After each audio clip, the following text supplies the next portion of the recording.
Hello everyone. आज की इस स्पेशल सेशन में हम डिस्कस करेंगे कि आखिर सफलता पाने के लिए असल मायने में क्या करना होता है।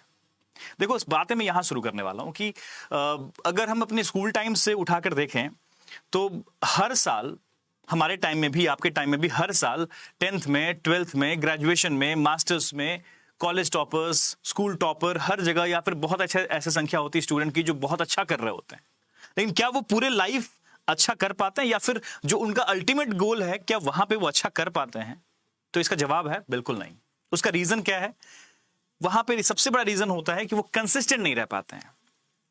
और हमारे इस कॉम्पिटिटिव वर्ल्ड में जो सबसे बड़ी आवश्यक चीज है, सबसे दुखदाई चीज है, सबसे पेनफुल चीज है, वो है कंसिस्टेंसी। ये जरूरी नहीं है कि अगर आपने 10th में 99% स्कोर लाए हो, आप 12th में 90 प्लस स्कोर लेके आए हो, आप ग्रेजुएशन में कॉलेज टॉपर हो, इसका मतलब ये नहीं है कि आप सच में कॉम्पिटिटिव एग्जामिनेशन में आप आग लगाने वाले हो। ऐसा सच में नहीं है। इसका रीजन, अगर ऐसा होता तो शायद ये कॉम्पिटिटिव एग्जामिनेशन नहीं हो रहे होते। वो सिंपली अपने ग्रेजुएशन में जिनके स्कोर जितने बेटर आए हैं उनको उठा लिए होते। चाहे वो हम बैंक के एग्जाम्स की बात करें, हम एसएससी के एग्जाम्स की बात करें, हम यूपीएससी की बातें करें, हम हर पहलू पे, हर जगह पे देखा जाए तो हम ऐसा कर पाते। लेकिन ऐसा नहीं होता है। ये लोग हमेशा अपना अपना एग्जामिनेशन कंडक्ट किया करते हैं और वहां पर आपको टेस्ट करते हैं कि क्या आप सच में जुझारू व्यक्ति हैं या नहीं है। एक एप्टीट्यूड का लेवल तैयार किया गया। आप किसी भी स्ट्रीम से बिलोंग करते हो, लेकिन आपको इन 4 सब्जेक्ट में इस समय सीमा के अंदर अपने आप को दर्शाना होगा, बताना होगा कि आप कितने बेहतर हैं। तो सबसे पहले ना ये बात जो दिमाग में बहुत सारे बच्चों की होती है ना कि सर मैं तो अभी फ्रेशर हूं, मैंने तो अभी शुरुआत किया है। या किसी बच्चे के मन में आता है सर मैं तो हिंदी मीडियम से हूं, किसी बच्चे के मन में आता है सर मैं तो बचपन से बहुत ही एवरेज स्टूडेंट रहा हूं।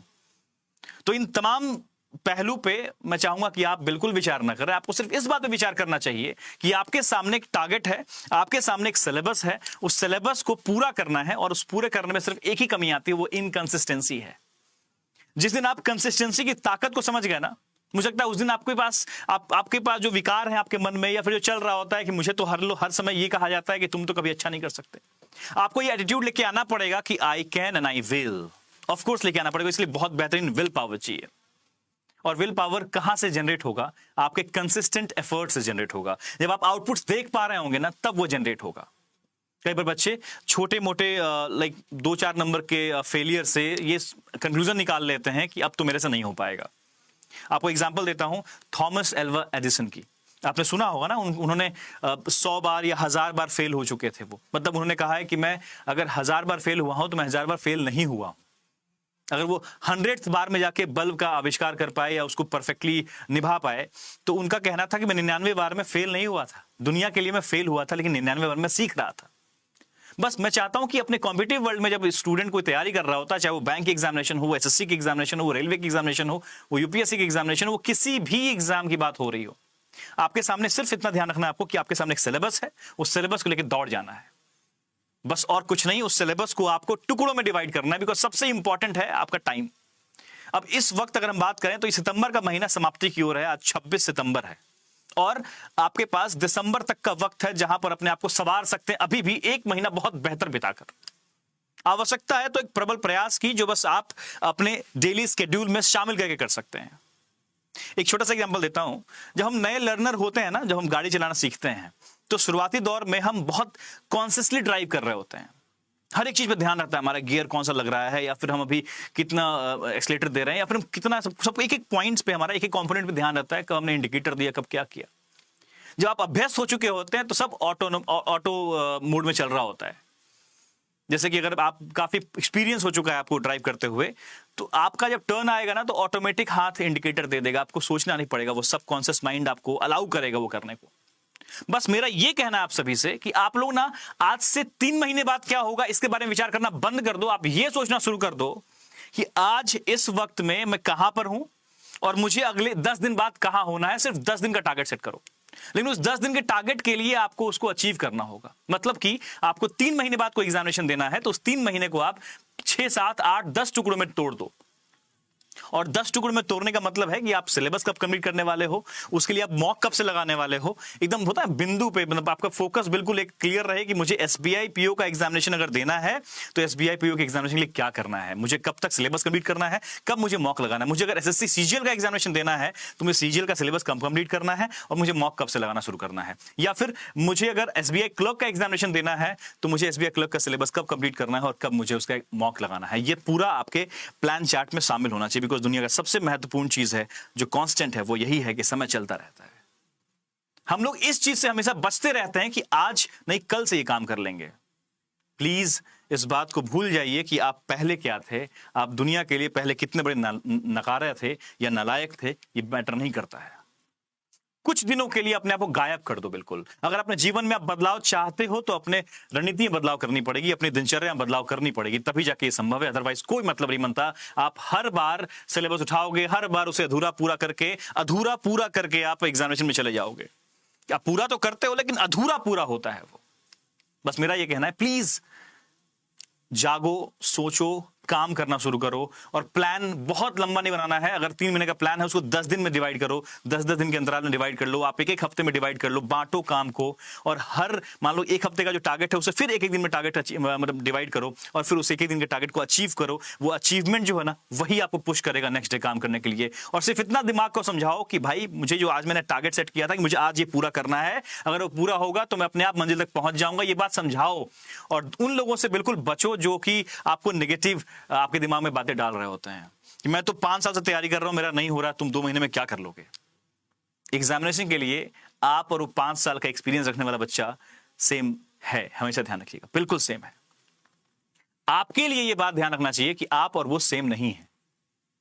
आपको ध्यान रखना है कि आप इस 2 महीने में वो ऊर्जा उत्पन्न कर सकते हैं जो शायद उसने 5 साल में नहीं किया है।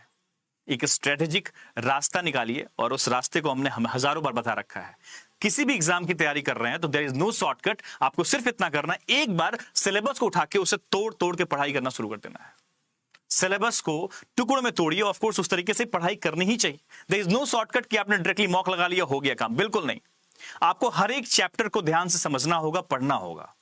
आज की इस ऑनलाइन दुनिया में हर एक रिसोर्सेज प्रॉपर्ली मौजूद हैं। अब आप कोई भी बच्चा ये नहीं कह सकता कि यार हमारे पास तो रिसोर्स की कमी है। सिर्फ एक ही चीज चाहिए यहां पर, कंसिस्टेंट एफर्ट। आप अगर लैक करते हैं ना तो इस तरीके से लैक करते हैं, आप कंसिस्टेंट नहीं होते हैं पढ़ाई में। दुनिया का सबसे पेनफुल काम, अगर पेनफुल चीज अगर कोई है तो वो है इनकंसिस्टेंट होना। मतलब कि अगर आप इनकंसिस्टेंट है तो सबसे पेनफुल चीज है वही आपको अपने लक्ष्य तक पहुंचने में सबसे अधिक रोक रहा होता है। ये सपना जो आपने देख रखा है ना कि मुझे क्वालिफाई करना है एग्जामिनेशन, इतना कंपटीशन है। आई ऑलवेज यूज्ड टू से दिस, सिर्फ हेड काउंट ज्यादा है, इस बात का ख्याल रखना। इस दुनिया में जहां पे डिस्ट्रैक्शंस भरे हुए हैं वहां अभी भी पढ़ाई करने वालों की संख्या बहुत कम है। आप सभी लोग एक ही कसौटी पे पढ़ के जाते हैं कि आपने उस कॉम्पिटिटिव एग्जामिनेशन में उस 60 मिनट में या फिर उस 2 घंटे में या उस 2.5 घंटे में क्या किया। अपना परिचय, अपने आप को बेहतर दर्शाना उसी 1.5 घंटे, 1 घंटे, 1.25 घंटे, 2 घंटे, 2.5 घंटे में दिखाना होता है। अलग अलग परीक्षाओं का अलग अलग टाइम ड्यूरेशन होता है। मैं बिल्कुल अपने हर एक स्टूडेंट से कहना चाहता हूं, प्लीज अभी भी वक्त है, अभी भी आपके पास अपॉर्चुनिटीज हैं। आप बिल्कुल लैक मत कीजिए। आप कहां लैक कर रहे हैं उसको ऑब्जर्व कीजिए और वहां से आगे बढ़ने की कोशिश कीजिए। That is the only thing. Because मैं तो पढ़ाऊंगा, बस आप ये देख लो कि आप हमारे साथ चल सक रहे हो नहीं चल सक रहे हो। पढ़ाई को ना खेल मानना पड़ेगा आपको। आप सोच रहे हो ना कि आप अपने इस 1-2 महीने की जबरदस्त मेहनत से पूरे जीवन बदल सकते हो अपना। और जब आपका जीवन बदलता है ना तो आपके पेरेंट्स का ना उम्र बढ़ जाता है, आपके परिवार का माहौल अलग हो जाता है। इस बात को कैसे भूल जाते हो आप लोग। मतलब अगर आप कहीं डिस्ट्रैक्ट हो रहे होते हो तो क्या आपके पेरेंट्स को आप याद नहीं करते कि यार वो लोग कितना आपके लिए मेहनत कर रहे होते हैं। या फिर अगर मैं सेलेक्ट हो जाऊंगा, जब भी डिस्ट्रैक्शंस आए ना तो इस बात का ख्याल रखना कि अगर मैं सेलेक्ट हो जाऊंगा तो माहौल याद कर लेना एक बार घर का। क्या माहौल हुआ करेगा घर का आपका। सभी लोग का आपके प्रति जो रिस्पेक्ट है वो बढ़ जाएगा। आपके पेरेंट्स इवन अभी तक आपका रिस्पेक्ट नहीं कर रहे हो ना, आप एग्जाम निकाल के देखो, आपका रिस्पेक्ट आपके फादर के मन में बहुत ज्यादा बढ़ जाएगा। मदर तो प्यार करते ही करती हैं, ठीक है ना, लेकिन फादर जो है ना वो रेस्पेक्ट देने लगेंगे आपको कि नहीं यार, आपके हर एक बात की वैल्यू हो जाएगी फिर। Always remember, you need to be consistent. अपने फेलियर से मत डरो, मत घबराओ। एक बार का बात है भैया, मैं बता रहा हूं मैं आपको कहानी। एक थॉमस एल्वा एडिसन जो हैं उनका जो रिसर्च सेंटर था वो जल गया। पूरा रिसर्च सेंटर, उनके वर्षों की मेहनत बर्बाद हो गई। उनसे रिपोर्टर्स ने पूछा कि भाई साहब अब क्या, अब तो आपका सारा रिसर्च जल गया। उन्होंने कहा कि नहीं नहीं कोई बात नहीं है, जल गया तो ठीक है, जो भी बहुत सारे मुझे लगता है कॉम्प्लिकेशंस थे, अब ठीक है मैं नए से शुरू करूंगा और मुझे लगता है कि और अब बेहतर निकल के आएगा आउटपुट। ये एटीट्यूड लेके आना पड़ेगा। ये बात खास तौर पर उनके लिए कह रहा हूं मैं जो फेल हो रहे हैं, जिनको लगता है मैं 2 नंबर से 3 नंबर से फेल हो चुका हूं, उनके लिए बोल रहा हूं ये बातें। सो प्लीज बिल्कुल घबराना नहीं है, आपको बस इस बात का ख्याल रखना है कि आप हारे नहीं हो। क्योंकि अगर आप 2 नंबर से 4 नंबर से 5 नंबर से अगर विफल हो गए हो तो आप उन लाइन में जो विनिंग लाइन है उसके सबसे करीब आप ही हो, क्योंकि आप ऑलरेडी ज्यादा पोटेंशियल कैरी कर रहे हो बाकी सभी से। और फ्रेंड्स के लिए कहूंगा मैं कि अपनी पहली जो चोट हो ना वो इतनी तगड़ी रहे आपकी कि आप विफल ही ना हो पाए। मतलब ये कि जो भी पहला परीक्षा आप लिखने जा रहे हैं वो परीक्षा आपके जीवन का सबसे बेहतरीन परीक्षा हो, ऐसे आप तैयारी करनी पड़ेगी, इस ऊर्जा के साथ चलनी पड़ेगी। लेकिन ये ऊर्जा सिर्फ हमारे इस बात को यहां पर कन्वे करने से नहीं होने वाला है, क्योंकि हमने अगर आपको मोटिवेट कर दिया तो ये ऊर्जा शायद कुछ देर बाद बंद हो जाएगा, लेकिन आपकी खुद की जो सेल्फ मोटिवेशन है वही काम आएगी आपको लगातार कंसिस्टेंट बनाने में। और वो सिर्फ तभी आ सकती है जब अपने आप में कुछ प्लान कर रहा है, उसको अचीव कर रहे हैं, आप कुछ सफल होते हुए देख रहे होंगे ना अपने आप को, चाहे वो टुकड़ों में ही सही, वही आपको पहुंचाएगा असली मंजिल तक। Stay positive, stay working hard, always think about the positive things, always think about the positive outputs. बस यही ध्यान रखना है आपको। Be consistent and all the best. I'm always with you guys.